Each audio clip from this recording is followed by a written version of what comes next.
ఆంధ్రప్రదేశ్‌లో అధికార కూటమి పార్టీలకు సంబంధించినటువంటి కొందరు కార్యకర్తలు, వాళ్ళు చేసే అతి, వాళ్ళు చేసే రచ్చ అల్టిమేట్‌గా ఆ పార్టీలకే చెడ్డ పేరు తీసుకొస్తుంది అన్న మినిమమ్ సెన్స్ కూడా ఆఫ్‌కోర్స్ వాళ్ళకుండదు. ఉంటే అది చెయ్యరు. అది వేరే విషయం. ఆ పార్టీల్లో, ప్రభుత్వంలో పెద్ద పెద్ద వాళ్ళ పేర్లు వాడుకొని, పెద్ద పెద్ద వాళ్ళతో ఫోటోలు దిగి, వాటిని అడ్డు పెట్టుకొని, లేదంటే ఎప్పుడోసారి వాళ్ళని కలుస్తారు, ఎప్పుడో ఫోటోలు దిగుతారు. వాటిని అడ్డు పెట్టుకొని, ఇక మామూలు రచ్చ చేయరు. తాగినారు అనుకుంటే ఇంక అది ఇంక పదింతలయితది.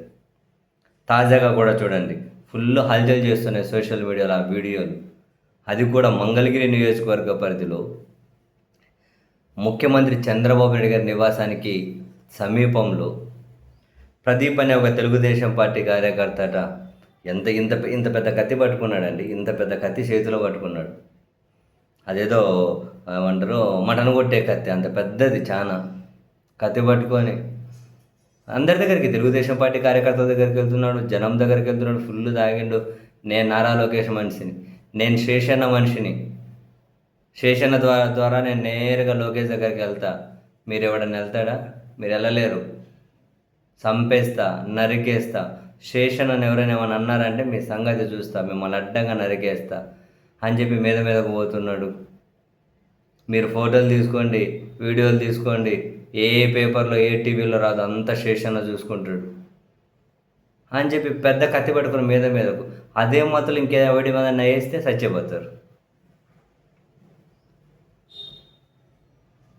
ఇటువంటివన్నీ వాళ్ళ పార్టీలకు, వాళ్ళ పార్టీ నాయకులకు చెడ్డ పేరు తీసుకొచ్చేటివి కాదా?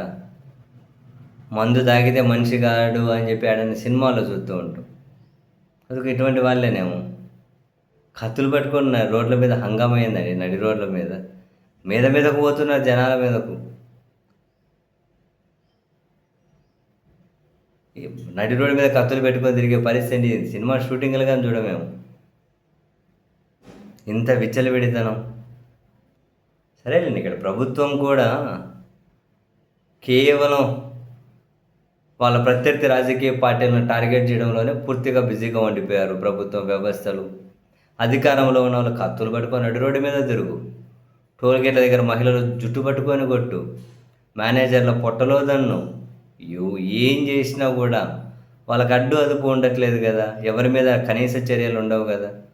ఏమైనా చేస్తారు.